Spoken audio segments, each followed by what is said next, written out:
I have a funny story for you all. You guys are going to laugh at this. James, we are live. I'm making sure because this time we have a funny story for everyone, but I'm testing it on my phone. So if you guys are with us right now on the line, please let us know in the chat. We're having technical difficulties today. You guys The know, internet and YouTube could not handle an interview with Ari Taublieb, I think is what's going on. This is I think too so. much for the platform to handle. We did have some really good questions, though. I know I've got some questions for you too, Ari, and if people are here, if they could retype in their questions if they don't mind, because I do want to make sure we get to a few of those. Yes, and James, it appears I'm having some people test for us. For some reason, it is still not putting us live. So I'm going to have to figure this out. For some reason, it still says upcoming. I have the old chat pulled up. It looks like it's working. I'm seeing people. So guys, you guys are seeing on the fly. This is how we troubleshoot at Root. Okay.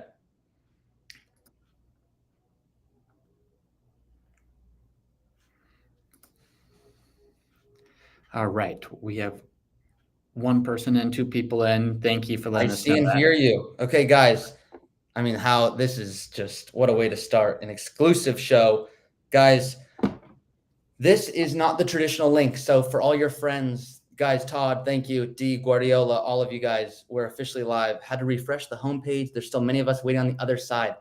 Guys, if it makes you feel better, I was talking to an inanimate object with James for 10 minutes thinking that you guys are listening going, normally you guys are better about this. I say, could you please go in the chat and let me know? And you guys are like being silent. And I go, come on, this seems funky. So thank you guys. More people are going to roll over to this live link, hopefully. I'm going to go over what I did before. James is going to have to hear everything I went over again. But if it's unclear, I am in the hot seat today. James is the one who's going to be interviewing me. James, as many of you know, is the founder of Root. Did you guys see the interview I did with James 2 weeks ago now?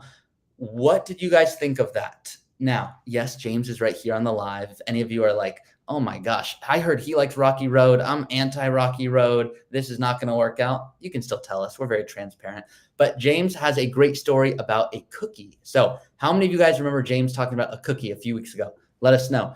Norm, maybe you're right. Maybe lives are not. We're sticking to financial stuff. LOL. Yep, guys, please. You know I'm a jokester. I like to have fun here. The fact that we had these technical difficulties on maybe the most exciting live show of the year just speaks to the fact that we're really good at financial planning. Trust us. If you work with us, very different with the technical side. So this is a live show. For those of you who are here for the first time, it has been quite the experience. If you are returning, as you know, it's really weird. It's just a TED Talk if you don't go chat. So what is the big question we have for you? We're going to go put it in the chat right now. What do you want James to ask me today? Now, James has lots of questions already queued up, fun questions that we're going to get into. We're letting people roll over from the previous link. So we're going to get going in just a little bit. But if you guys don't mind, go in the chat. Let us know, what do you want James to ask me today? James, what I'm going to do is, for those who are already here, I want to give them a bonus just because they're already here. They're on the live show. They somehow found their way to the right link, which is kudos to you, because I'm not, as you guys can tell, the most tech savvy. And the bonus that I'm going to give you guys is that this is the last, it's going to feel like not a bonus to some of you or an extra bonus to others of you. This is the last live show for not ever. I know last time I took a long break just for a month, but because we have a very exciting announcement, we are doing a State of the Union, August 27th. Mark your calendars at 3:00 Pacific time. We are going to be there. There will not be tech issues. Sabrina's going, you are live. Janice, what's up? Janice, I saw you in the other link. Thank you guys for hopping into the correct link here. So next week, married. As of Friday next week, I will be married. Then honeymoon. James went to Maui for his honeymoon. So in classic fashion, I'm going to also go to Maui because I need to do what James does. Just kidding. Then I am going to take off. So those 2 weeks, no live shows, next week and the following. And then August 27th, 3:00, State of the Union.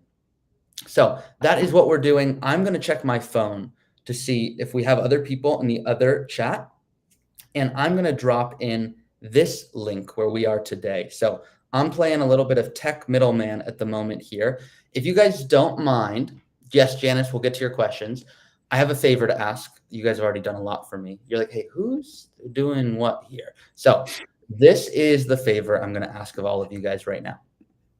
This is me sharing my screen here. This is an email that I received from you guys. This was last week.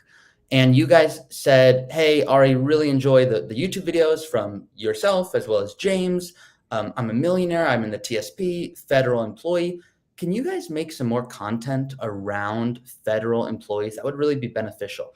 So I am taking your feedback and I am implementing that very quickly. So now we're making content for federal employees. So if you guys ever go, you know what, there's something that you guys haven't touched on yet that would really benefit me, send us an email. And if you don't mind, try to make us laugh. It makes our job more fun. And you can see someone here said, let Ari know that eating rice cauliflower has become a humorous meal.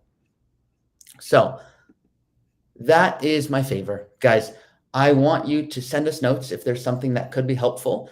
And then the second thing, guys, as you can tell, some people are sending me notes right now. Hey, hopping in the live show. So the 50 of you that are here, thank you for being here. I know you could be anywhere. We're about to hop into the interview, into James's question. Real quick, Ari.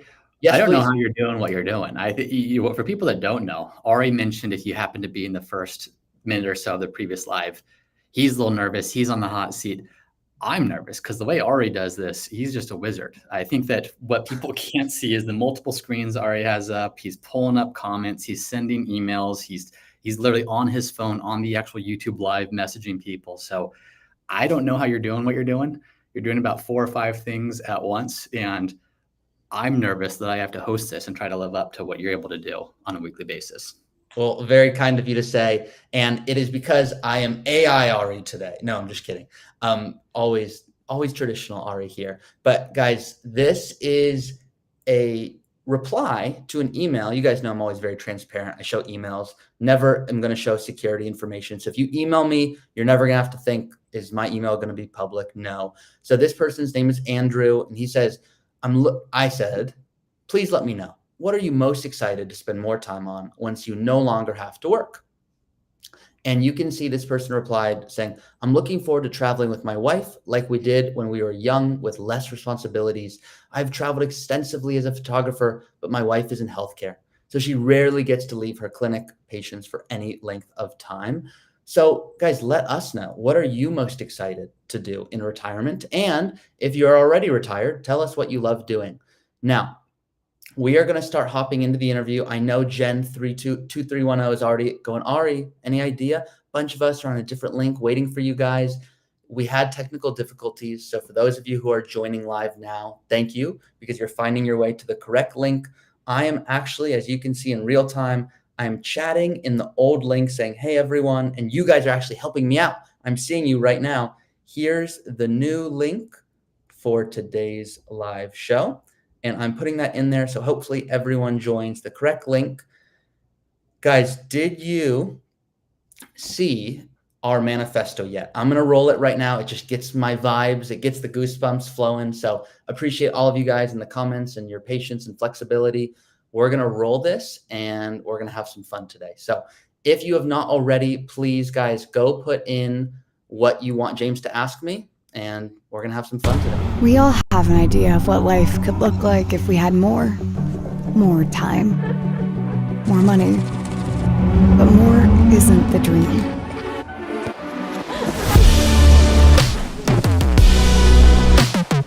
It's what's made possible with more. Doors open, paths clear, and the future you've always imagined becomes the one you're living. At Root, we see financial wellness as a key, not to having more, but to living fully, freely, with purpose. We're here to walk alongside you, to turn uncertainty into clarity, and what if into why not? Because when you have a plan in place, you live more, you give more, you grow more. Those are the mores that truly matter. The ones that change everything.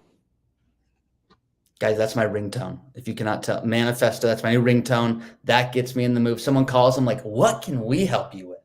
It just lights me up. So guys, thank you for all of you who have moved from the old link to the new link, and you've even put the questions that you previously had there in here. So Laura, Shane, Sabrina, Jen, thank you guys. We're going to officially move into interview mode. James, I'm going to let you drive the ship here. I'm nervous and excited. I am excited because I think these are the questions that I have. I've got a whole list. And by the way, thank you. I see Laura, Shane, I see Sabrina, I see Jen. A lot of questions coming in. So please keep sending those in.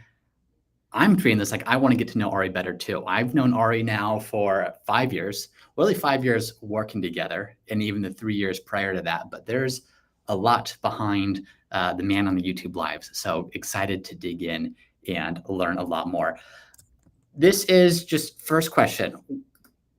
When you were 10, so you're the chief growth officer here at Root now, what did you think you were going to be doing when you were a child, when you grew up? I thought I was going to be a professional soccer player. At 10 years old, I would play with my older brother, Zev, and I wanted nothing more than to be a professional soccer player. And then one day, and I'll never forget this, we were at a family vacation. We were at Alisal Ranch. If anyone has ever been to Alisal Ranch, you have to tell me in the comments because that'd be a very exclusive club. But it's about 2 hours north of LA, and it's a nice ranch where my grandma used to pay to bring the whole family. And I was 10, which means Zev was 13, and he wanted to play professional soccer as well. And a coach did the most unethical thing. He told my dad, he said, I really need Zev to come to the game. It's crucial. So my dad's going, we're on a family vacation, but I don't want to crush my son's dreams. I don't know if he's going to need to play this weekend because it's the one weekend he gets the goal or the coach is watching or whatever it is. And he didn't play a minute. The coach did not put my brother on the field. He left the vacation, and my brother wasn't even upset. He was like, that's the deal. If I want to become a professional, and I went, wow, I don't have that. I would have been pissed. So what did I think I would be when I grew up? I thought I'd be a professional soccer player. And then I realized you're going to have to be okay sitting on the bench, leaving vacations, and be happy about it. My brother was like, yeah, Dad, thanks for taking me. Like, no issue. I would have been like, oh my gosh, that was bingo night, and I wanted to ride horses. And I realized I don't have that level of commitment that my brother did. And he went on to play professional soccer for 10 years. And I get to play tons of fun soccer today. And it turns out I'm better at the numbers side of the business of soccer, and eventually led me to finances. So love it. Arsenal came into the picture at some point. How did Arsenal become your favorite team? Yeah, I'm pausing here. Reasonable skeptic seems like a weird thing to say, but I'm naturally a skeptic to some degree when it comes to anything.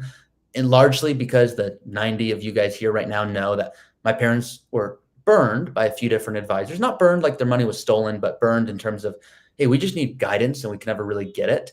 And so my dad and my brother Zev, they love Chelsea. And so I was like, I want to pick a different team because it's not fun if we're all rooting for the same team. I felt like I was just a bandwagoner. I don't even know if that's a word, but you guys know what I'm talking about here. So I always hear like Mayweather fans or Fairweather fans or whatever. I was like, that's what I'm going to be. Chelsea would win all the time. So I'm like, I'm picking Arsenal. And I'm thinking back right now, which is why I'm laughing in my head, to there was one time we slept overnight at a coach's house, which was a blast. And everyone was Chelsea fans. I was the only Arsenal fan, and Arsenal lost like 7-0 to Chelsea that weekend. And I was proud. I was like, you know what? At least I have my team. I didn't feel like I was with everyone else. So maybe it's just my contrarian in me that chose that. Yeah, love it. Switching gears a little bit, one of the things I wanted to do, Ari, is yes, give us all a chance to get to know you more, but also kind of show off Ari a little bit. I think that we all see Ari on the lives, we all see the videos, and there's just this assumption that this guy just loves doing videos and it's kind of effortless. And I don't think people realize the extent to just the machine that you are and the work ethic that you have and the relentless drive that you have. I remember, do you remember when, this is before you joined Root, This was September, right before. You and Alice were coming down to visit one of her friends, and we got lunch. You, me, Alice, and Ashlyn. Do you remember where we got lunch? Yep, the fish shop. The fish shop. Do you remember at the fish shop, Alice said something to me? Do you remember? She said a lot of things, but do you remember what she said to me at the fish shop? Do I remember what Alice said to you? Yes. And there's a million things. This is a horrible question, but I just don't know if anything stuck with you specifically. I don't remember what Alice said to you. I do remember about this lunch in embarrassing fashion. There were, I think it was like $5 or $6 per taco there. And for some stupid reason, I was probably nervous. I hadn't officially joined Root, and I didn't want to order too much because I think you were the one who kindly paid. And so if I recall correctly, I think we both ordered like one taco thinking it would be like a combo of 3. So I don't know if that has any relation to the story, but that's what I remember. This has nothing. And this isn't really a question. This was more just, again, this was something Alice said to me. She said, whatever you think your expectations are for Ari at Root, just know that he's going to surpass all of them. And how old were you? 24, 25? Yeah, 24. Really sweet to read this, by the way. It was, it was my first time hiring somebody. I had no idea what I was doing. We had gotten to know each other over about 3 years at that point, through you driving down, through doing all this stuff. But she said that with so much confidence. I was like, okay, whatever concerns I feel like I have, or just maybe fears or the what ifs, that was very, very reassuring. And I think that was the beginning of, it did not take long for me to see that she knew exactly what she was talking about. And going back to the good old days, do you remember SmartVestor? And if so, tell us, what was that all about? Oh my gosh, reading this. Well, first of all, the last question, I read it quickly. First of all, Alice, I'm getting married to Alice. Alice is probably watching live in the living room, by the way. I'm in my office. And Alice, I just want to say, the fact that you said, like, obviously you know why I'm marrying you, but it's things like this that just make me go, I'm grateful. So thank you. And I love you if you're watching. Now, I also read this very quickly, and I thought it said, just know that he's going to surprise all of them. I went, okay, surprise. I don't know if good or bad surprise. But back to the question. So SmartVestor. So some of you, and I don't know, I'm not blaming you, but you think that we were geniuses that made YouTube videos and that's just how Root grew. I mean, I cannot tell you how far away that is from the truth. So this is not me being extra humble or anything, but how many of you know Dave Ramsey? If you put it in the comments, if all of you do, just say, yep, me. If you don't know Dave Ramsey, I'll be shocked. So I bet I'm just going to see a ton of yeses. But SmartVestor, so the way this works is, so I joined James and I did 5 roles of, I want to make sure that the videos are going out on time. I'm listening to James's podcast while editing James's YouTube videos, while prepping the financial meeting for the client who's about to come in person at that time, because we were in a little fun office in San Diego. And at the same time, my 5th job was, if any of you guys know Dave Ramsey, and I'm not seeing the chat blow up, and I don't ask a lot, but now I see it coming in. So thank you guys. So now you know Dave Ramsey.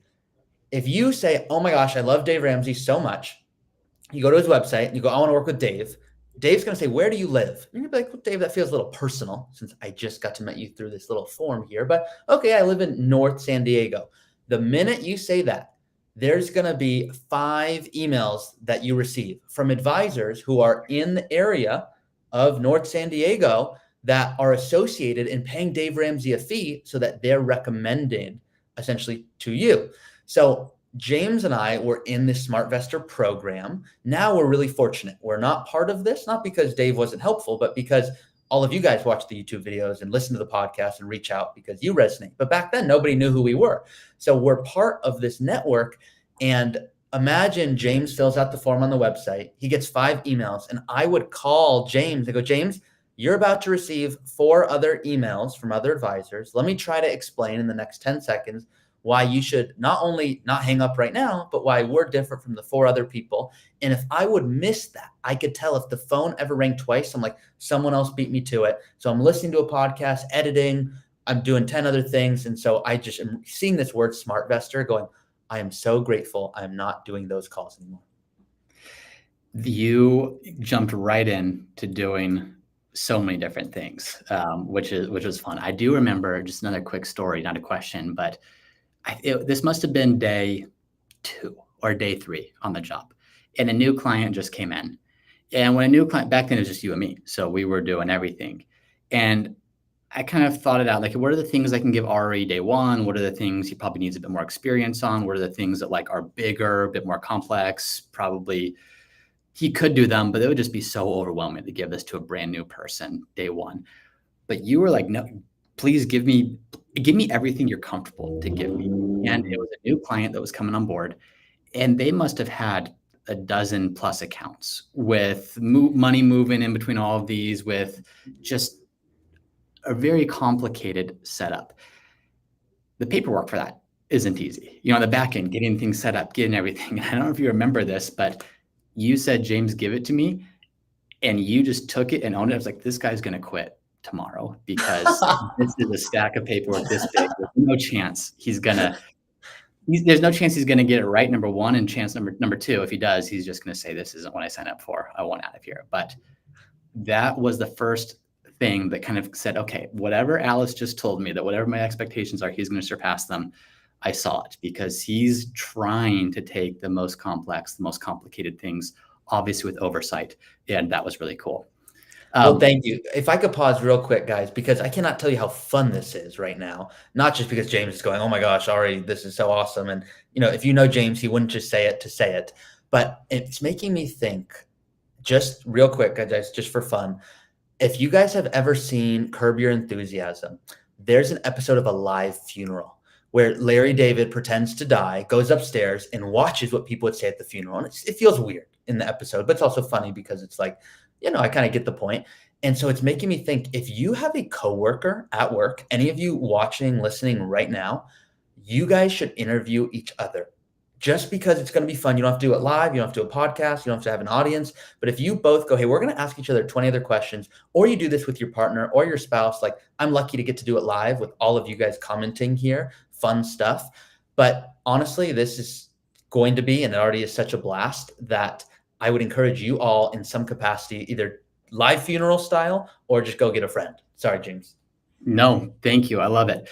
Going back to the early days, another thing that jumped out at me, it took you all of what, 4.5 hours after joining Root to start your own podcast? Do you remember the first topic, the first podcast that you personally recorded for what was personal finance redefined? Something, whatever the first I remember name. the name of the podcast. So the podcast's initial name was the worst name in the history of names, Personal Finance Redefined. I mean, you could not pick a more clunky name. And I was already talking about early retirement concepts, but the whole idea was, how can I help as many people as possible? Personal finance. Everyone has personal finance, but not many people would listen, because I'd say, hey, everyone, welcome to today's podcast. We're talking about Roth conversions and why you should consider them instead of tax gain harvesting. And I know you're 52 listening, you want to retire early. And I'd get notes from people who are 25, like, hey, so like, I don't know if I should open a Roth or not. I don't even know what you just called me. What is a conversion? And I'd be like, whoa, like I'm titling this so far off that the people who are trying to listen can't even find it, which eventually made me change the name to early retirement. But yeah, that was a journey. Yeah, it was. I'm going to switch gears real quick. Then I want to click on a couple audience questions. So again, anyone listening, put your question. I see some good ones, and I want to make sure that we're asking Ari all the questions. Switching gears a lot. Your parents have multiple Emmys. What for? Yes, I'm going to share my screen. So my parents are very humble, but they're also very proud of their Emmys. So I'm going to show their website for fun.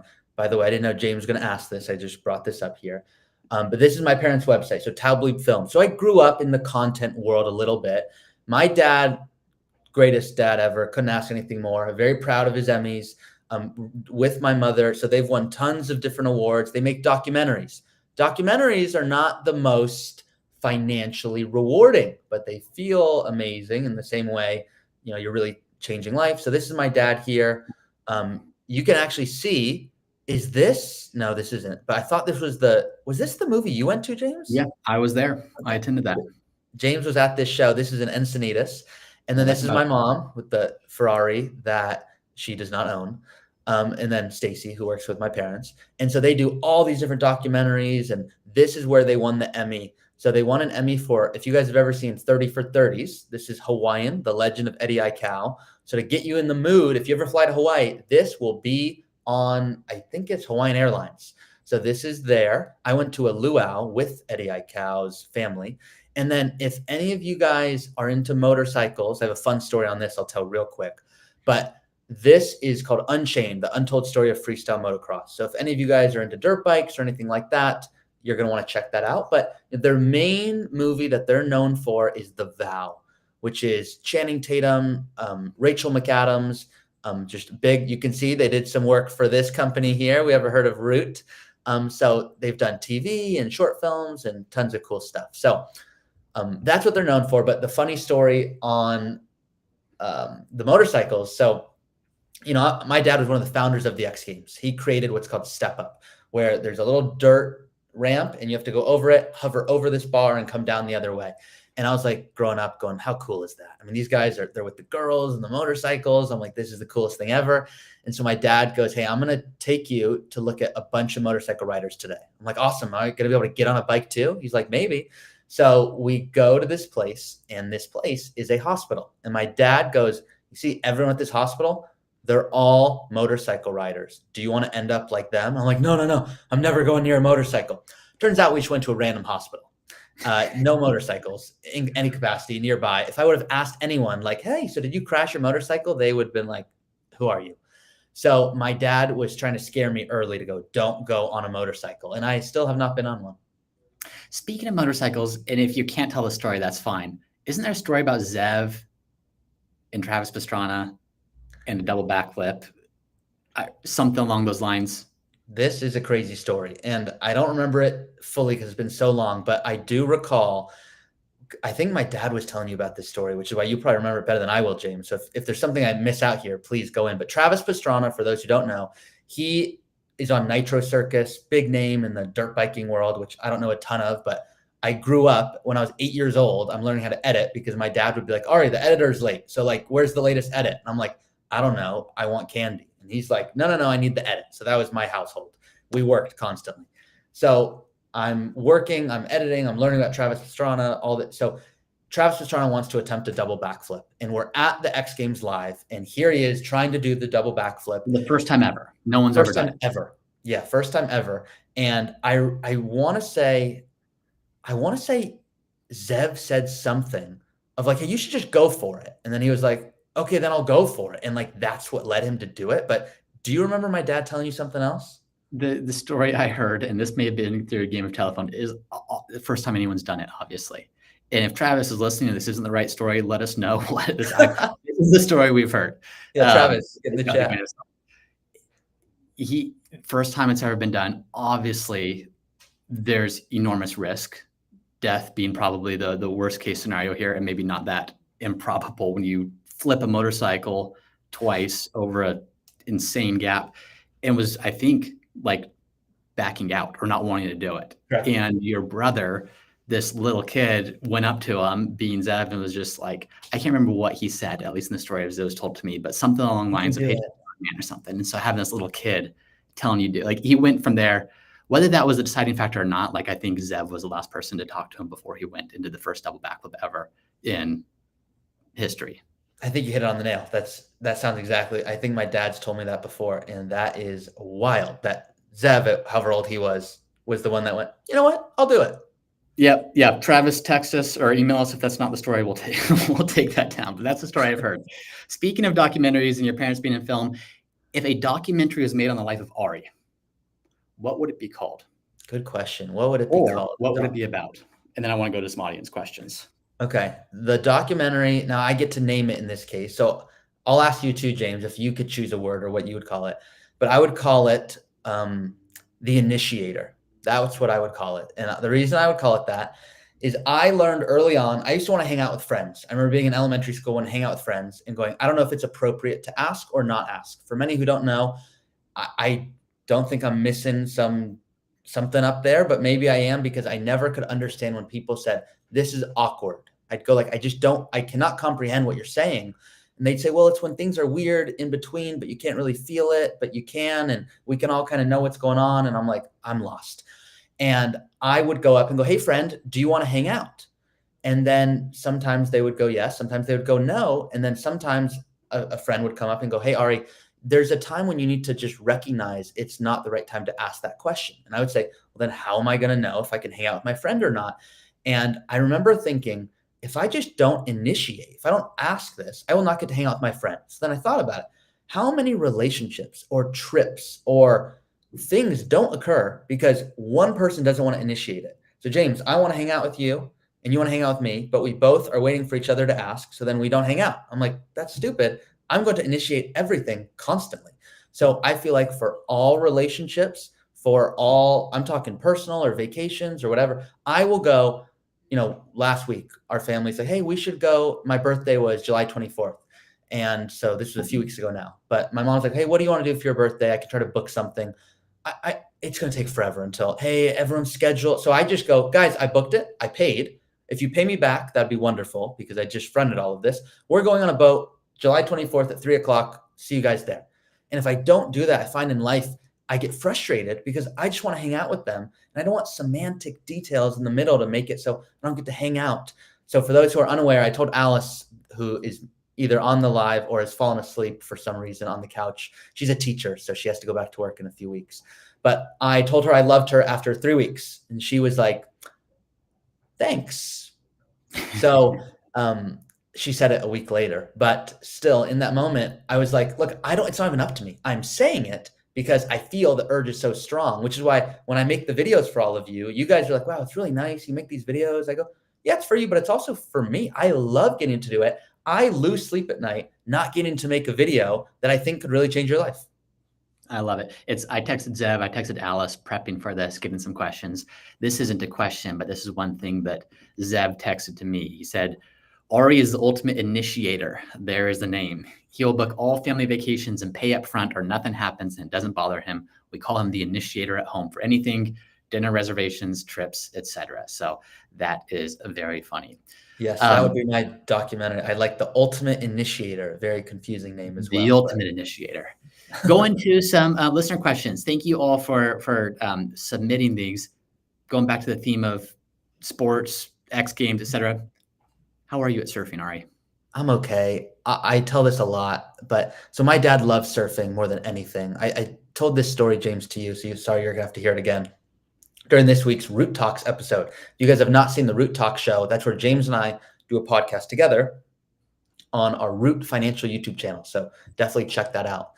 And on there, I talk about my dad. And my dad grew up, his dad was a CPA. And then at one point he saw the movie Endless Summer. Have you guys ever seen that movie, Endless Summer? It's an older film, but let us know if you have seen it. And if you have, did you like it? So my dad watched Endless Summer and he went, here's a bunch of people surfing. Here's my dad who's a CPA. And he thought they paid the same. He did not know surfing did not come with money. He just thought, wow, my dad's a CPA and he kind of sits around all day doing stuff that I think he likes, but I don't really know. And I don't ask him questions because I get bored.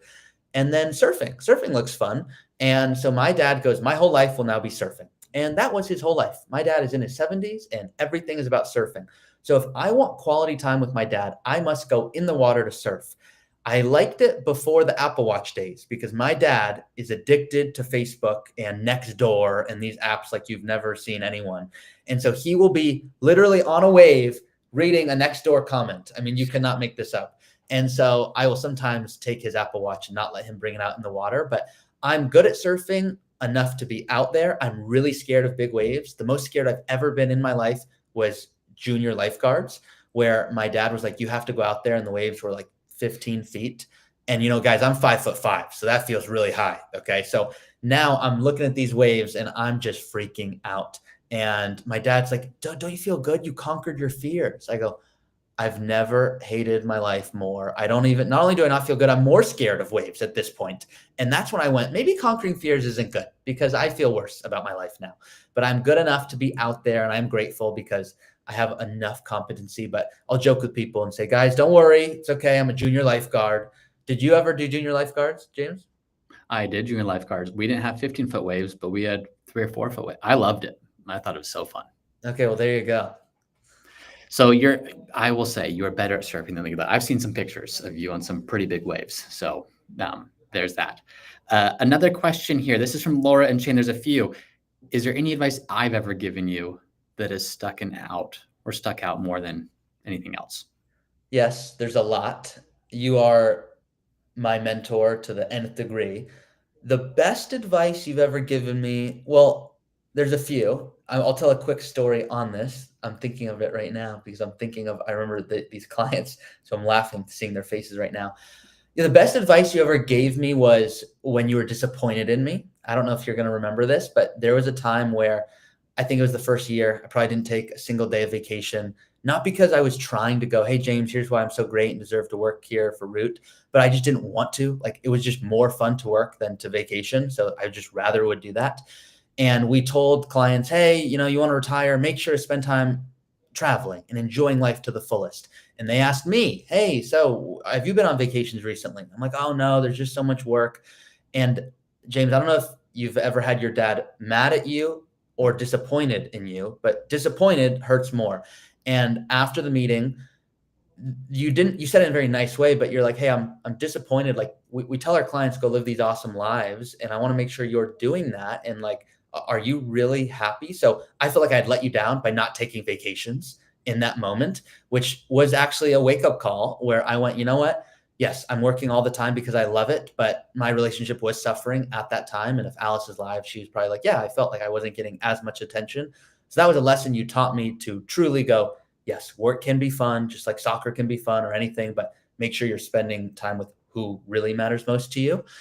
And so that was one lesson. And then in terms of just best advice you ever gave me, the thing that comes to mind is everyone says, oh, follow actions, but like the best advice is you had literally just said like, hey, whatever it is you want to do, like be very careful what you're good at because you'll be spending a lot of time doing that. So if you want to get good at something, spend a lot of time on it because here I am trying to think of a million ways to make new videos. And you guys still see I'm posting like all the time because I love it.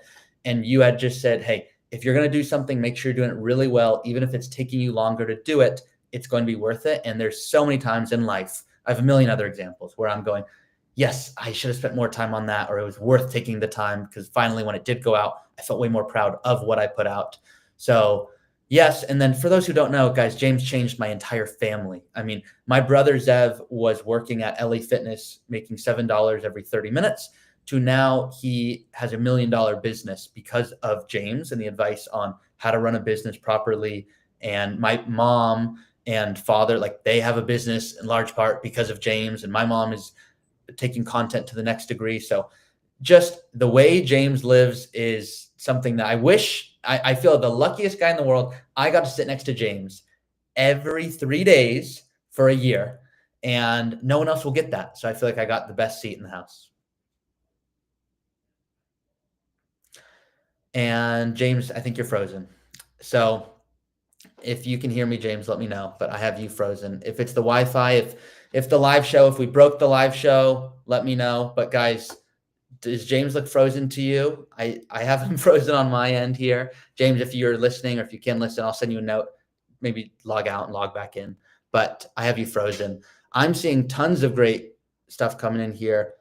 That's good advice because time goes by fast. So be intentional in work-life balance. Although yes, it can be challenging.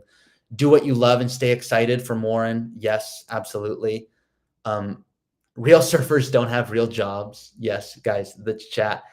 You guys are saying that's hilarious to things. I don't even know what I talked about a while ago.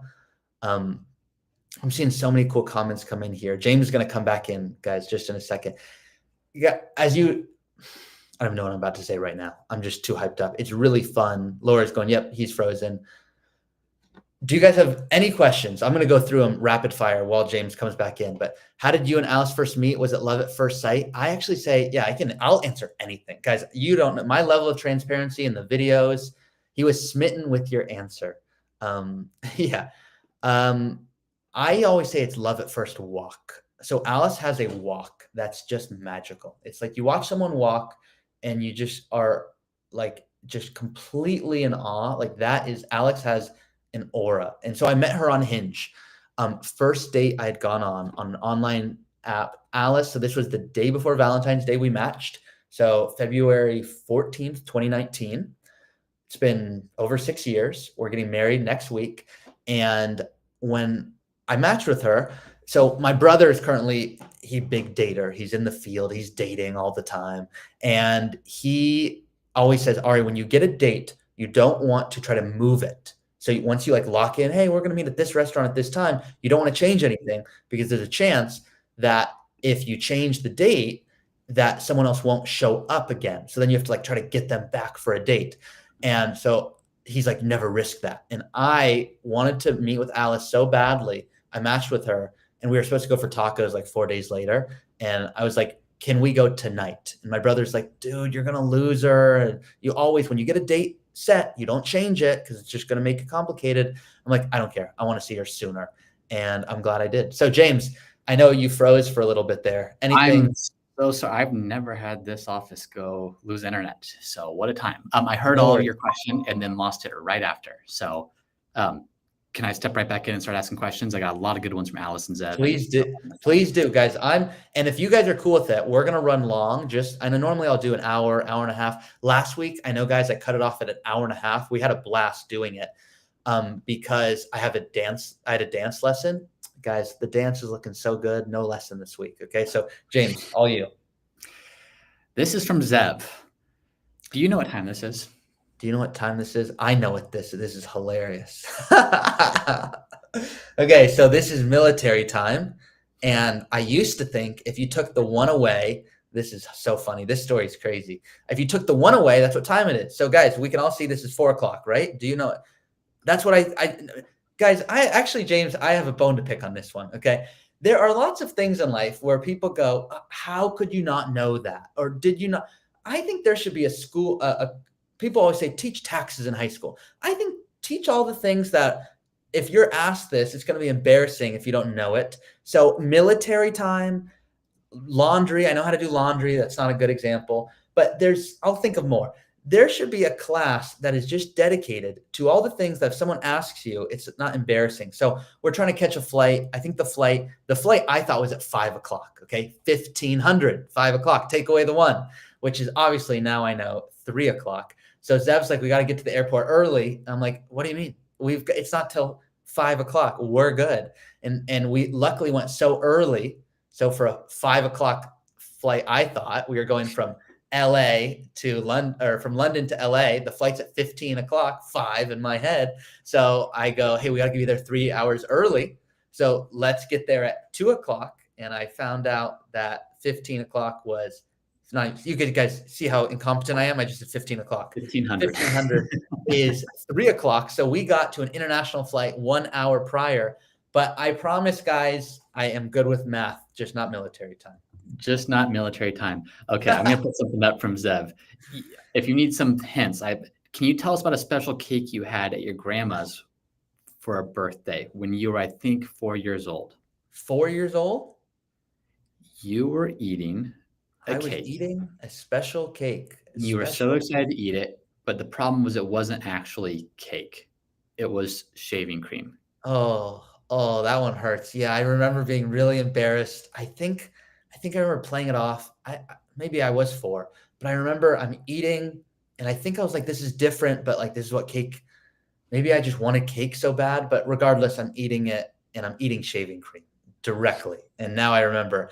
And so every time I look at shaving cream, I think I get a little red. I think my cheeks, because I get like trauma. So like special cake, if this had said, can you tell us about the shaving cream? I would have immediately gone red and been like, I know what it is, but with the special cake, now it's coming back. Yeah, guys, I don't know how much of it, but I bet I ate 50, 60% of shaving cream for my grandma's birthday. So yeah, don't recommend. Don't recommend. Well, I don't know how you thought that was cake as you're eating shaving cream, but we'll leave that for another day. I heard you had a parallel parking competition dream. Alice told me this. Can you tell us all about that? I love parallel parking. I love lots of weird things, as you can probably tell. I think parallel parking is so fun. So I was looking it up. This was maybe a few months ago. So do you guys remember? Oh my gosh, if any of you guys are in the comments and you do remember this, please, this was like maybe 6 months or a year ago. I said, how many attempts are you allowed to do for parallel parking before it's weird? So James, let me ask you first. If you're going to parallel park and there's cars behind you, if you go for it and you overhit it, are you going to back out and leave? Are you going to do another attempt? How many attempts until it's not okay? I usually panic in those moments. I'd say more than 2, and I'm taking my L and moving on. More than 2. Okay, so hey everyone, so sorry. Boom, you overhit it. Then you go up. You'll do it again though. You'll go for another attempt.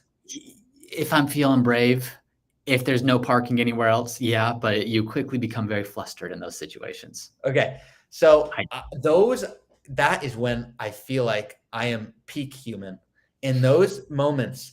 Now, peak human, not in terms of quality, but in terms I go, Alice, I know you're uncomfortable right now. We're waiting for this parallel parking spot. I will get out of the car and I will apologize to the 5 people. And I go, guys, I'm really sorry. I've got to do this. This is like my calling. This is my moment. I'm going to give it my best. Janice remembers we were there.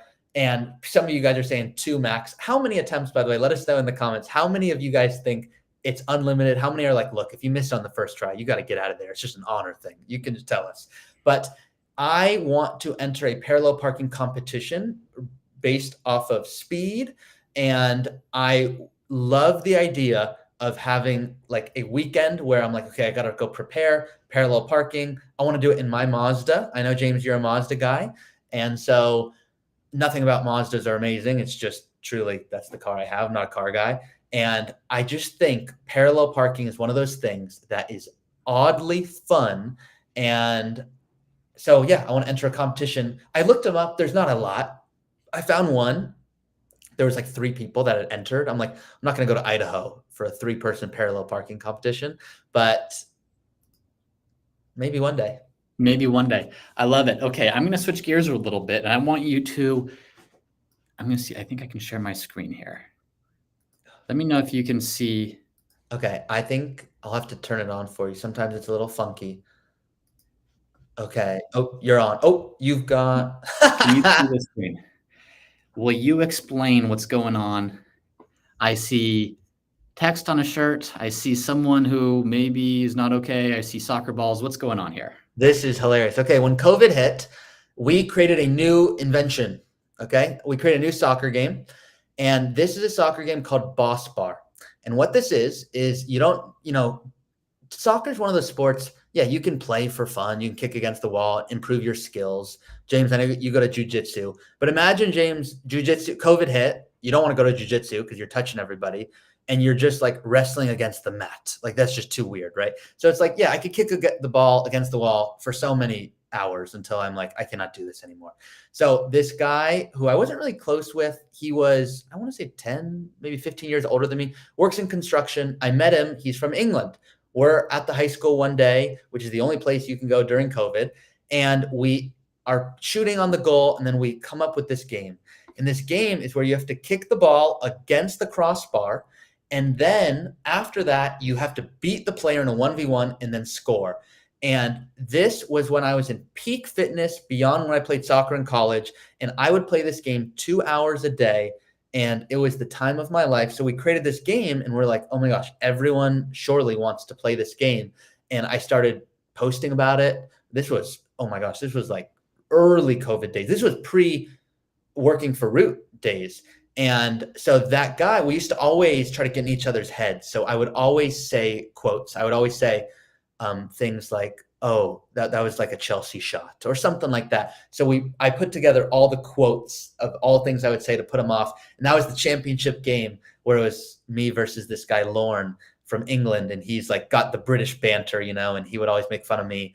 And that was a game that I actually played. So funny you show this. I played this today against Zev earlier at UCLA. This is the best game when you don't have organized, 11v11, which as the initiator, I can do my best, but it's still hard to put together. So I can play this game for hours and hours and hours. And Zev and I did this morning for an hour and a half. Love it. Next picture, same question here. This one actually is a bit more. I can't believe you guys want to listen to what we're talking about right now, but okay, so I see this. And okay, Ari just came off the slopes. He must have been skiing. But I look in the reflection and there's no snow. There's no mountains. We're in Dallas somewhere. What's going on here? Oh my gosh, just got off the slopes. Okay, guys, you see this? Let's see if my camera, guys, this SPF 1000 can't fix this. Okay, so we went to New Orleans and it's hot out. And once again, awkwardness, embarrassing. These are phrases I do not understand. So I can't even empathize with Alice, who I'm sure in this moment is like, I'm not with him. I promise. And so I'm fully covered. I did not go skiing. That is peak summertime in New Orleans. I'm avoiding the sun at all costs because we're going to be outside. I don't want any part of me to get sunburned. We're going to go to a nice restaurant after. So I don't want to be in sunscreen. You guys know when you have to sit in sunscreen for hours and then you feel like you're like a oily. So I'm like, this is not for me. So here I am dressed like I'm going skiing in peak 100-degree weather in New Orleans. Poor Alice. Alice, if you're listening, I'm sorry, but that's great. Changing gears, because I know we're at time. We're going to go a little longer, but I want to make sure I get some of these things in. And I mentioned at the beginning, one of the things that I wanted to do was brag on Ari, because Ari does not often or ever brag on himself. And I asked Zev for some things. And one of the things Zev said, he does not accept MVP awards despite being the best player in all of LA for all the leagues we play in. So he asks the refs to give MVP to every player but him. He did that for the league that we just won, and the goalkeeper had never gotten an award in his life and started crying tears of joy. You can't see that on the comments cut off, but that's there. So very cool. I'm not going to ask you to comment because you're too humble, but I just want to show people that are listening the type of guy that Ari is. I'm going to put a couple other things. Sorry if this makes you uncomfortable. Thank you. I won't comment other than it is the most fun when someone who thinks there's no chance, they're like, there's no way anyone noticed me, gets noticed. It's like the most powerful thing you can do to anyone. So thank you. Very cool. Another thing, again, just little things that show who Ari is. He tips the maximum at every place, regardless if they do a good job or not. It's his way of being grateful not to have to do these tough jobs. Just always grateful, always shining light and recognition on others. On that real quick, I know I'm not supposed to comment on each one, but it's hard not to. You guys I've shared receipts of me on YouTube and some of my videos saying, hey guys, here's what I'm tipping. Some of you guys have shared very transparently with me. That's me saying very harshly, okay? If you can read between the lines there. Hey, Ari, if they don't do a great job, you don't need to tip to the maximum. But I've been told that it goes to the entire staff, not just who it goes to. So if someone in the back is working hard, they shouldn't, I don't think, be reprimanded for the waiter who's helping me out. And I know you guys are like, well, you should only tip 10% if it's to go or I just hit the maximum each time. It's just my gratefulness sign. James does more charitable giving than I bet most people even here. That's my version. I'm not religious. I don't go to church. This is my give back. So if you guys are like, oh my gosh, you should really consider tipping this other way. Like I am open. I just have thought this is the nice thing to do. So that's why I do it. Love it. Next thing here. I'm curious about this one. Zev says, Ori works out like a crazy person in the gym. He makes up insane scenarios in his head to motivate himself to work out, like really insane. You can ask him about them if you want before, just see if he'll really share what he makes up. What kind of scenarios are we talking about here? Okay. So first of all, I'm going to lock it so all of you cannot unsubscribe before what I'm about to share here. Okay. So everyone, please, I promise I'm a sane person. I know I joke. I'm the meanest advisor on YouTube. I'm not mean. I hope you guys can see that. But here's what I do. This is clear. This is insane behavior, but I do this. Okay. So in college, we had an airplane mode policy. So when you go to the gym, airplane mode, no notifications, you're in there. And yeah, that was motivating. Sometimes I'll put on music in certain occasions. Sometimes I'll put an inspirational video, but most of the time, I love when I'm in the gym working really hard, sweating like crazy. I can't think of anything else. If there's something really heavy that's about to kill me, I am just totally in a flow state and I really enjoy that feeling. So what I will do, so I had a horrific college soccer experience. I've had a few other coaches tell me awful things. You're too short to play, you whatever, terrible things. And so what I will do is I will think of that person and I will think of them doing dark things like hurting people I care about. And if I don't lift it up, then I'm like, for example, earlier today, after my boss bar session with my brother Zev playing soccer, I went to the gym. I'd be about 20 minutes and I do the dumbbell incline press. And so I'm doing this and I will think to myself, so I'll have an inspirational video playing. There's one I like, Inky Johnson. If you guys are unfamiliar, Inky Johnson, he has a great YouTube video. If you want to use it for your next workout, I give you permission as your senior correspondent. So I will have these weights and I'll generally start off slow, and every single time I always go to failure because it's just more fun. Some people say don't go to failure, then you work out more often. I just like doing it. And so I will think of my coach yelling at me, and if I don't lift it up, something bad will happen to my mom.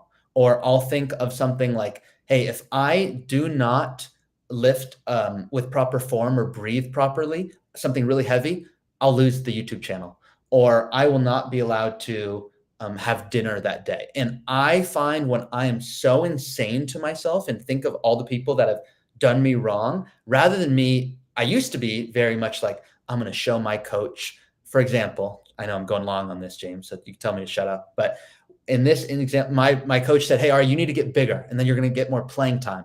So I came to college at 130 pounds. The next season, I was 148 pounds. And he said, it's not just that, you're not tall enough. And I was like, there's going to be an excuse every year. I hate this guy. He's not telling me the truth. And so I used to just be cranky and had a terrible attitude. And then I went, well, that's not helping me. I'm just looking like an even worse person. So what I'm going to do now is I'm going to come up with examples that I'm still going to hate him, because I do hate him, but I'm going to use that for my own motivation, so I can be stronger or look better or sleep better or whatever. So I will think of all the people that have done me wrong, and I will use that in the gym and go, if they were to ever talk to Alice, no, if I'm going to get this weight up. So I'll do crazy stuff like that. Whatever it takes. So it works out like a crazy person, makes up insane scenarios. Those are some crazy scenarios. I like it. I'm going to go back to some questions. These are from Alice. Alice said, ask Ari about some of the worst food experience she's ever had.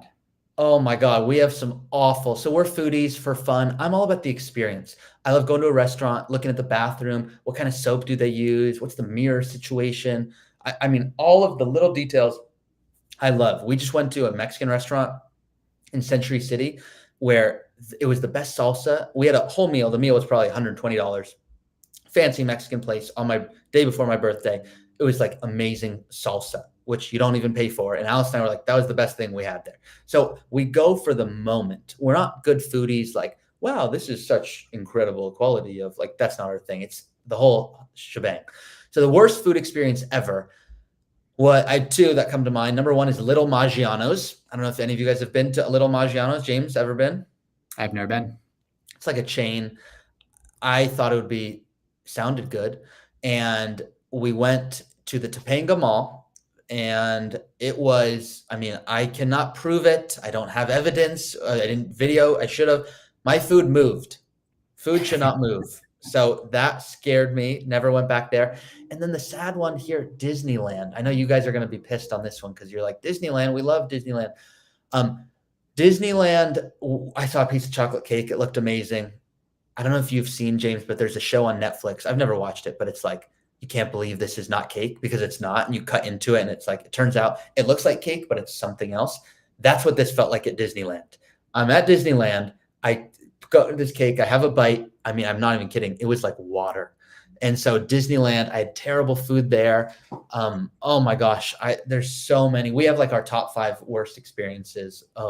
So, and it makes us so sad if you can't tell. Like, it ruins the whole moment.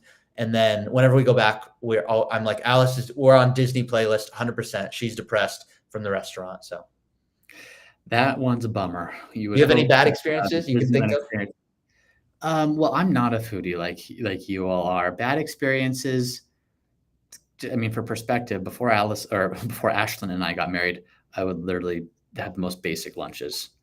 And by basic, I mean like canned chicken, some almonds, broccoli. It was easy. It was fast, healthy, move on. And like, that was just whatever.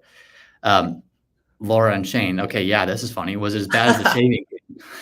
Honestly, yeah. Laura, Shane, like that's traumatic, but yes. Yes, it was. Next question. What's the jungle gym game you play with your brothers?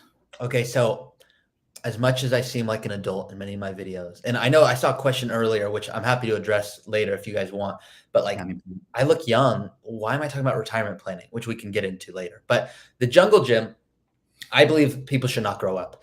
And so what we do is we go to a jungle gym, like, where children are. And if the children are away from the majority of the monkey bars or whatever, we'll make sure we're out of their way.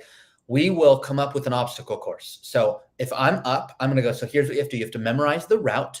You have to touch these 5 things, then go over this and throw a ball over this. And it's all timed. So I will go with it with one route. Then my brother Zev will go. Then my brother Noah will go. Fastest time wins. And we'll come up with crazy things. So my little brother, he's 20, I'm 29 years old. He's 27, older brother's 33.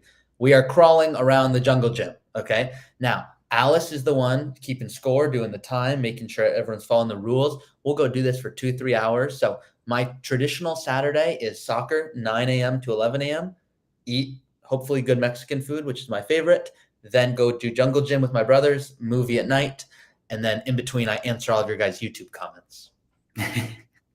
On that, we tied this into it. You just mentioned that one of the comments of, you are young. You do talk to people who are typically older than you. How do you connect with people that are older, that maybe view you as too young to know anything about finances?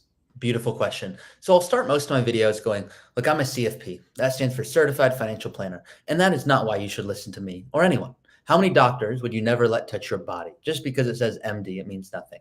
There are people that I took my CFP course with who I would not let carry my lunchbox, okay? So that is not why you should listen to me. So I will start videos being very transparent. I find most people go, okay, so at least you recognize that you're on the younger side. And I'll go, you'll never meet someone who cares more about this than me. I'm not saying you should still listen to me, but you just will not. So if you still haven't shut down the video, see if when I'm talking, you feel this resonates, and I'll use an analogy that hopefully connects. And I find this is almost never an issue because people go, well, not only you know your stuff, but you're telling me things I otherwise just wouldn't have known. So I used to take the approach of, hey, so Sabrina, trust me, I know I don't have a lot of experience, but you just got to believe me here. And, I've met someone who's retired. I promise I can prove it to you. And I just was, that's not, what am I doing? Like, I'm just going to be me. And it's going to work or it's not going to work. And I can't put on a facade. And so that's what I do. Yeah, I love it. Well, Ari, this is super fun. I know we're over time. We can keep going. We can wrap. What do you feel? I know we still have people on the show. Any other questions you want to go over? Thank you. Let's get a consensus. Guys, are you loving this? Are you hating this? James, I think it's worth, if you don't mind, while I look through some comments here, because thank you for driving this. Can you tell the cookie story from last episode when we heard about the cookie? And then I think something happened from that. Yeah. So 2 weeks ago, 3 weeks ago, I forget exactly, but Ari did this to me. So we swapped it. His show, he interviewed me, I came on. And one of the questions was something along the lines of, would you rather spend 6 months in jail or never get to eat sweets again? Because for those that don't know, I have a insane sweet tooth. And so anyways, I that went on to be like, okay, well, what's your favorite dessert? What's your favorite thing? And I shared that one of my favorite sweets, or maybe my favorite, is just this super simple chocolate chip cookie from Lazy Acres. And that's it. Now, the first perspective, these things, like, they're big. It's not like a chocolate chip cookie where you have 3 or 4 of them. You're lucky if you finish one, because these things are enormous.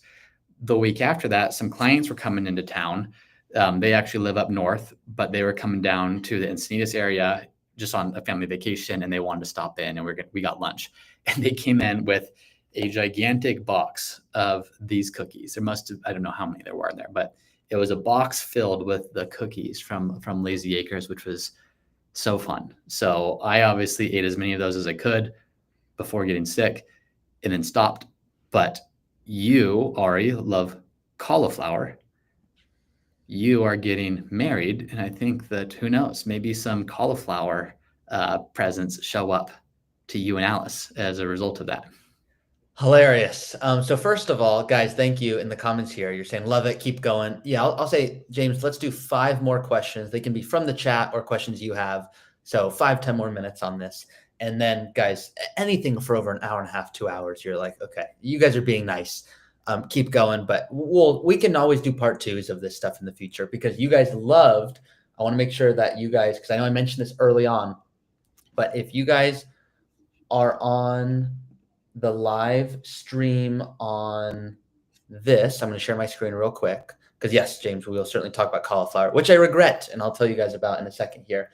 But the live show you're on right now is this, so it's kind of inception. I know we had the technical error here today, but if you go, looks like 2 weeks back now, this is the interview I did with James. So if you want to see the opposite of what we did today, where I interview James, you guys get to see it right here. So I'm going to go ahead and I'm going to copy this link and put it here just for total ease. That's the interview with James. So guys, did you see that with James a few weeks ago? Did you enjoy that? Let us know.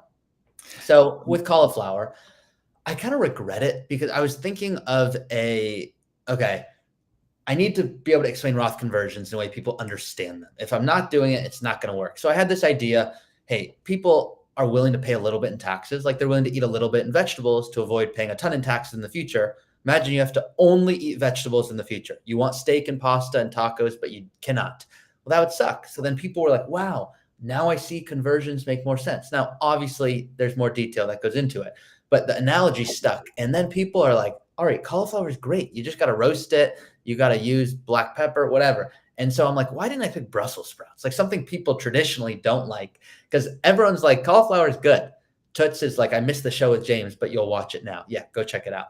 So cauliflower is the example I'll talk about with Roth conversions, and people, there's so many jokes that come with it, but I love getting to see it. So I'm saying this, which is, James, thank you for doing the interview last week, because guys, this is real stuff. Sometimes it feels a little funky because you're like, I'm watching you guys live and I see the normal YouTube videos also, but we talked about James and the cookie, and then clients brought James cookies live, and it shows like the power of YouTube, how cool this life is that we have. So yeah. Well, and I want to add too, like Ari had no idea, all these questions that I have, Ari had no idea I was going to ask any of them. The questions Ari asked me, I had no idea he was going to ask me any of those.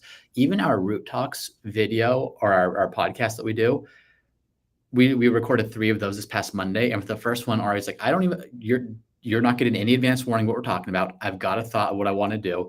We're just going to go into it and you're going to try. And so like a lot of what we're doing is very much designed to be kind of off the cuff, not super planned, rehearsed. We have some of those videos where they do need to be super thoughtful and detailed and consider nuances and give examples. And we have others like this, where it's just what's top of mind, who is Ari really, who is James really, and it's fun to be able to do. Can I keep asking a couple questions, Ari, or do you have anything else you want to add? No, I went through. There's like a few questions I saw that I'll bring up later, but you guys are saying yes, love the interview with James and other fun stuff. So let's keep going. Go for it. Sorry, I overshowed. Let's see here. What is the push rule in the Taublieb family? Okay, so I'm going to tell you the rule, but I want to know in the comments, because this is a great question. Do you guys have any rules in your family? And I know sometimes YouTube will cut you off if you chat, so you might have to put it into 2 parts, but do you have any family rules? Like some people are like, oh, we're going to, I don't like do Christmas sweaters or whatever. Okay, like my family doesn't do that. So we have a push rule. I have a really fun, I wish I could see who's on this. If my little brother's on this, we're going to have a big problem, and you guys are going to hear why. So we have something called the push rule. I don't think my brother's on this. My older brother's probably on this, but we have what's called the push rule. At any time, if there's a body of water around any body of water, you are allowed to push them into the body of water. For example, I have a wedding coming up. There's a pool at that wedding. I could get pushed in the pool. So anytime around water, you've never met someone more aware of their surroundings. At all times, I'm making sure I cannot be pushed. We've had situations where we go to a nice restaurant. There's a cute little koi pond, and we're going to go get dinner. Boom, brother gets pushed in. So we have to be very aware. Now, what I'm planning, and you guys are the first to hear this, and I'm going to try to get on a video. So if we watch later, it'll be fun. How many of you guys have been to Hearst Castle? Okay. Hearst Castle up north has a pool. If you go in the pool, it's $10,000. I'm going to try to push my brother in that pool on the tour, and he will be paying $10,000 for falling into the pool. He'll probably negotiate and say, I have to do it. But It is insane. And we are always trying to one up each other with push rules. So whether like we're going to a restaurant, or there was one night we went up to like a nice pool rooftop and Zev was dressed up really nice for a date. Noah said, hey, Zev, can you come here? We're going to get a photo together. We never get photos. It didn't put a flag in Zev's head. I pushed him in. His date, he's completely wet for his entire date. I mean, this is the life we lead. The Taublieb family is something else, and I love it. Next question here. I like this one. This is from Matthew. With so many paths to financial independence and retirement, what method are each of you planning, or is there a goal you're trying to achieve? We talk about retirement. We talk about planning, different philosophies towards that. I've got some thoughts here. How do you think about retirement? What is your personal philosophy towards that?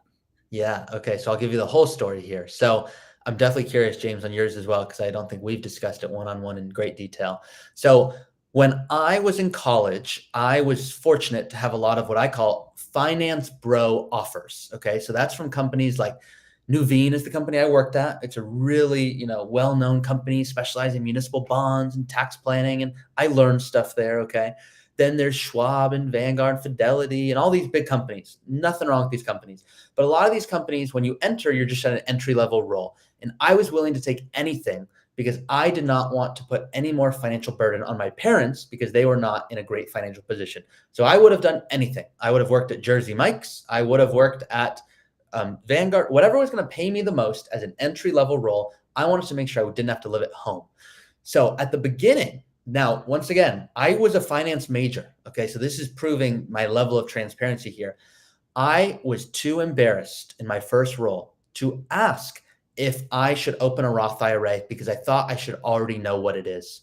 I was too embarrassed. I didn't want to ask, yet I was talking about Roth products. And then eventually, obviously, I learned and opened one up. But it took me too long. It took me over a year before I was too embarrassed to ask my coworkers or friends because I thought I should already know. And that's when I realized just ask questions. So all of that being said, I then learned in great detail about 401ks. And what I did is I would defer 50% of my paycheck thinking, oh my gosh, I'm so behind. And I learned a great personal finance lesson. I was making, I believe it was $32,000 a year at the initial role.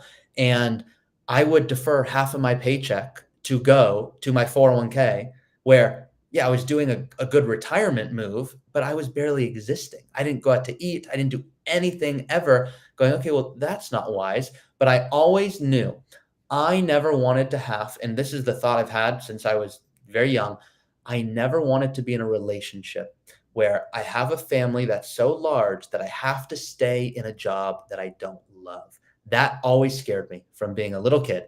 I would never I'd see the stress my parents had, and I'd see my dad take jobs he would not want to take, but he had to pay the bills. And I was going, okay, I'm young enough. How can I put enough to my retirement so I won't have to be in that position? So now my mindset is I want to always make sure I have enough money that hopefully this never is the case, but James, what if for whatever reason you're hit by just a cauliflower truck, which I've never heard of, but maybe there's one that exists. If that happens and I don't get to work with you every day, my job is less fun. And luckily, I work with amazing people at Root, so I would not stop working. But if it was just you and me, when it was just you and me, if something happened to you, I probably at that time was not going to open my own business and do something else. So I would have got a job, and I would look for one I enjoyed and hopefully saved enough for retirement so that I had enough that if one day came by that I didn't love life, I could say, you know what, I have enough that I can do what I want to do. So I always want to live in what I call recreational employment. Are you working because you want to or because you have to? And even if you get to a point where you're working because you want to, well, now if ever a bad day comes, you can always go, well, it's because I want to, and things will change. So having the freedom to make, decisions you really want to do, that's what I want to do. So that's how I look at this. What about you? Yeah, I like that framework of that. I think that the way I look at it and the way you kind of get conditioned to look at it, if you're in this industry or if you kind of obsess over personal finances, very easily retirement can become like this thing, the purpose of life. I need to save and invest because this retirement and a tax efficient retirement and a comfortable, like that becomes the purpose. And we kind of lose sight of the fact, like life wasn't designed to be pre-retirement and post-retirement. There's just life. How can you create an amazing life today? And how can you create an amazing life in the future? And this retirement thing, in my mind, like retirement is not the absolute best thing that you can do. The best thing that you can do is have a job that you totally love, that totally fulfills you, feels totally purposeful. You get to do it with people that you love. You get to do work that you love doing, and it doesn't take you away from relationships, from adventure, from other things that you want to be doing with your life. So to me, it's as simple as be prudent with where I'm putting money away. Make sure that I'm maxing out the accounts, make sure I'm putting money aside for the future, but also like retirement isn't this singular thing that my financial strategy revolves around, as much as kind of like you're saying, that sense of, financial independence is different because then you can do things that you don't have to worry about the financial implications of, whether it's on a personal level or even with a business level. Like as we think about Root, like how do we do things to help more people, and we don't have to worry about, well, what's the return on investment of that, or what's the sustainability of that? And it can become far more of a thing where, it has to be run sustainably. New initiatives have to be viewed really responsibly, but retirement isn't so much the goal as much as put money away, because who knows, disability, future things, health things, you need to be prepared for that. But how can you design the life you want to start living today? Amazing. Two quick things on this, because I think it's really powerful. If you were to tell me, hey, Ari, here's $10 million, you're not allowed to work at Root anymore, I cannot tell you how quick I would say no to that. I'm living my dream job right now. I'm not just saying that because James is here. You guys know me. I would tell you, and you could feel from me. That's a flaw of mine. You would know if I was unhappy. So you will be able to tell in future videos. If you're like, Ari, I'm feeling different vibes, something's going on. Okay. So I am over the moon. I love my job. I bet, James, you'd have the same answer there. Here, have I told you, James, my dad's dream job? Mm-mm. Do you have Apple TV at home? Yeah. Okay. Do you know the screensaver, but when you're not looking for shows, that plays with the beautiful dolphins and all that, gorgeous stuff that kind of is on autoplay? Mm-hmm. Okay. My dad's dream is to be able to fly around the world and film the most beautiful places in the entire world. That's what he'd love to do. And there was a time where he was offered a role to do something like that, a version of it, but it didn't pay a lot. And he could not take that job because he has a mortgage and he has other expenses, and it crushed him. And who knows if he got that, if it would have led to 10 other jobs where he could be actually doing that. So my parents are lucky. They like what they do for a living. They make movies, but they're in a tough financial position. They let me talk about it. They're house rich, cash poor. A lot of you guys hear me talk about qualified rich, cash poor, where so much of your money is in qualified accounts that, yes, you can still be in a good position, but there's a lot of taxes that may be associated with that. So all that to being said, my parents did an amazing job to raise me and give me an incredible life. But at the same time, here's them wishing that they could do these other jobs, but their finances don't allow for it. And as much as I can, I want to be able to go, hey, James, so here's an idea I have. It's not going to make us any more money, but look how much better our lives would be, or people we could help. And for you to go, yep, we can do that. Yeah, absolutely. I think we're on the same page with that. But a best case scenario, traditional retirement isn't part of that. Correct. I'd rather create a life that I never want to retire from, create a job that I never want to retire from. And if we can do that, great. Retirement becomes that thing that if health requires it, or if it is pulling you away from what you actually want to be doing, or it isn't what you love, then yeah, absolutely. We need to make sure there's a plan in place for clients to be able to do that. I know we've gone long, James. So if there's one or two more questions that you think is best, I think we can do those too. Let's see. Speaking of jobs that you love, maybe there's not an answer for this, but if you had to, thank you, Mark. That's yes. If you had to swap jobs with anyone in the world for a week, does anything come to mind? Yeah, quickly. Yeah. If I had to swap jobs with anyone for a week, I used to say, so I did an internship at a team called Burnley, a company. I was for some reason going to say company. They are a company, but they're a team that just got promoted to the Premier League. And I thought, after not wanting to be a professional soccer player like my brother, that I was going to want to work in soccer, be around soccer, but on the business side. And I quickly realized it was a business like any business. And when I got home, I had less of an interest in soccer. And I went, well, this is odd. I thought I was going to want to spend my whole life around soccer. And now I'm finding I come home and I like soccer less. So maybe being in the financial side isn't for me, but I'm kind of good at the finances. So that's what eventually led me down the financial path that brought me to today. But in terms of who I would swap with, there is a player on Arsenal named Martin Odegaard. And I was really lucky. I got to play at Arsenal Stadium a few months ago, and that was a dream come true. But if I could do anything for 1 week, and I wouldn't want it to be more than that, and I would require that I still get to post on YouTube, that I would swatch with Odegaard, and I would get to play in an Arsenal game at their stadium, and that's what I would do. I love it. What about you? I think, what would I do? What would I swap?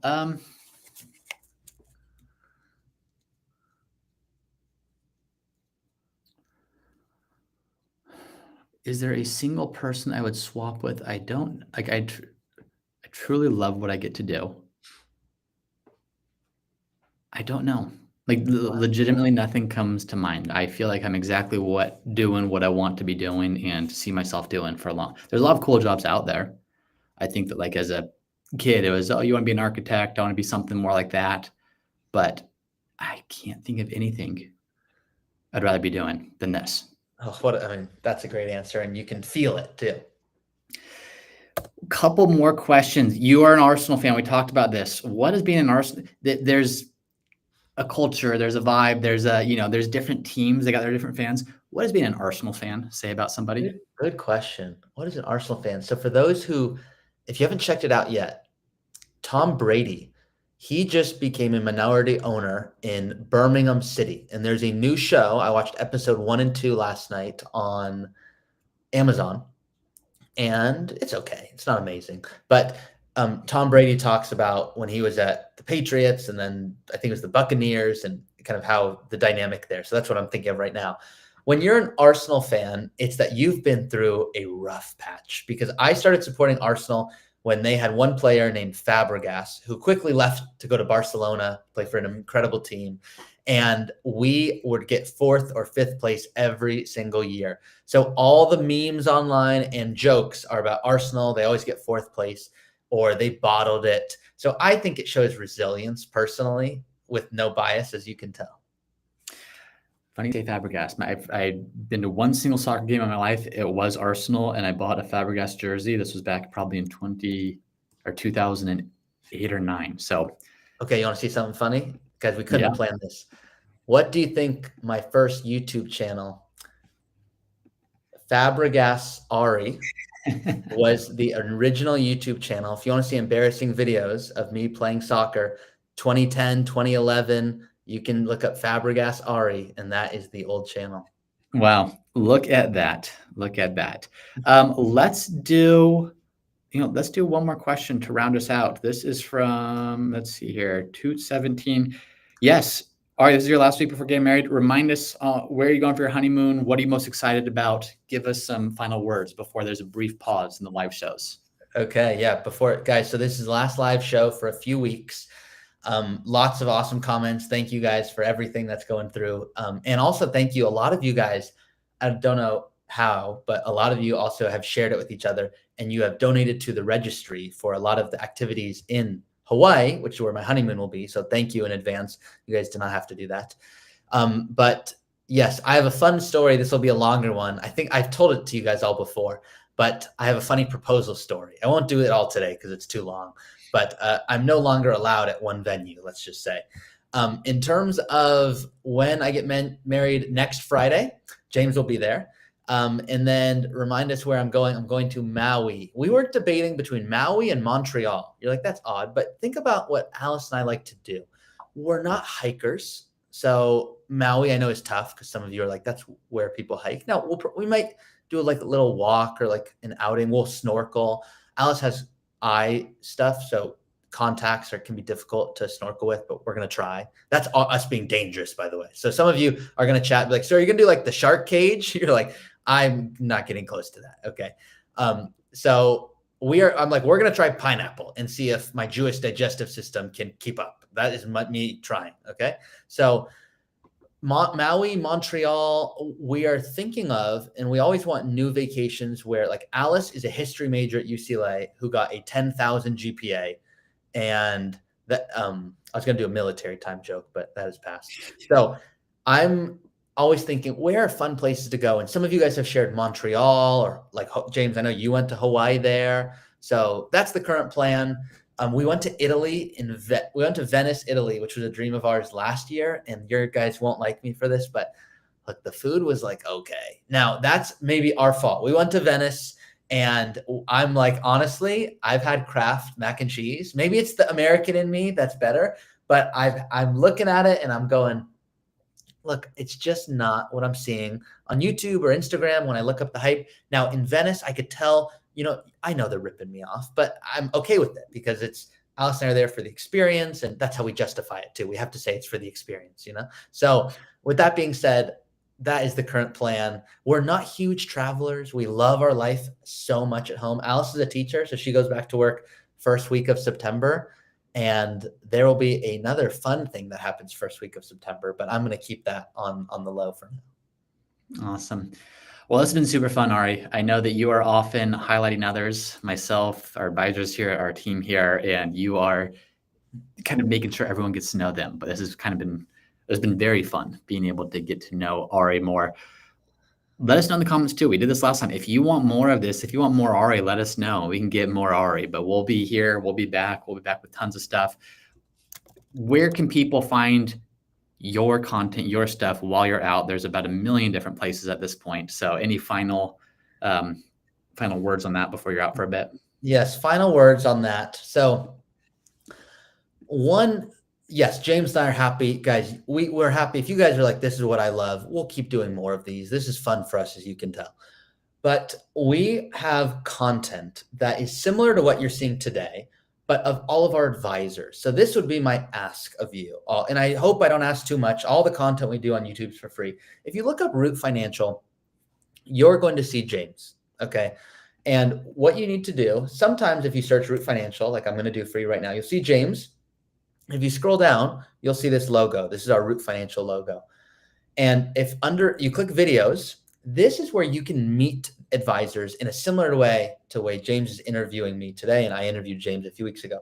So if you want to learn about our advisor, JJ, as an example, go check this out. This came out 2 hours ago. Almost every day of the week, you can see we're trying to put something out there. So if you want to tune into something new that's with Root, you can learn me talking to JJ. I'm kind of quizzing him on how should we diversify concentrated positions, going into more detail on the financial side. Jay is our client success manager, this awesome guy right here who's on the live show. So you can absolutely tune in and check him out. So rather than go to my channel, I'd actually encourage you guys, go to the Root Financial channel and meet our amazing advisors. Really makes Root are all these people. So yes, James and I make these videos. You guys know you can go to my channel. You're going to see new videos almost every single day. My live shows will be on pause until September. But for all of you who have chosen to be here and the thousands of you that will watch on the recording, I cannot be more grateful because we get to do all of this for you. Imagine you guys did not show up, did not hang out. It would not be nearly as fun. So all of this to say, I encourage you to go to the Root Financial YouTube channel and comment. Let us know. Yes, want to see more of this. Really enjoyed learning about JJ's love of music. A lot of you are also clients at Root. I'm not going to call you all out, but when I see you guys comment, I know many of you. You can go learn more about your advisor by actually going to the Root Financial YouTube channel.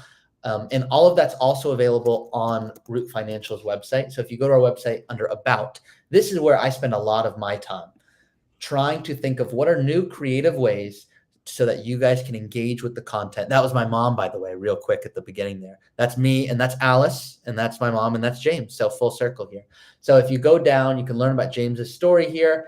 And then, of course, our advisors are here. And this is where you can learn about what makes them who they are. So, guys, did you enjoy this show today? Was this helpful, James? Thank you, as always. I mean, the fact that you're doing everything you're doing and still showing up after a full workday to do this means the world. So, super fun and appreciate you doing it. Well, I'm going to, in closing, highlight Brian's comment. There goes Ari giving his MVP prize to the rest of the team again. So I think that's a good thing to wrap on. Agreed, Brian. Super fun. Ari, thanks for letting me come on and do this. And thank you, everyone, for being here with us over this 1.5 hour plus live show. That went quick. And the technical difficulties, I want to apologize, but I also don't want to pretend it might not ever happen again in the future. So we will do our best